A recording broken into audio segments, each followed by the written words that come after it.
Good morning guys! Ayan, gagawa ulit tayo ng graham. Kasi may order ulit tayo ng graham for today's video guys. Ayan. Ayan gagawin natin.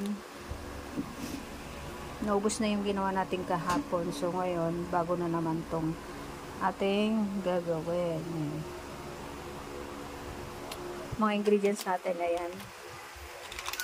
1 kilo na yan. Gatas, mallows, at yung ating mga pan toppings. Ready na siya at imo-mold na natin siya guys.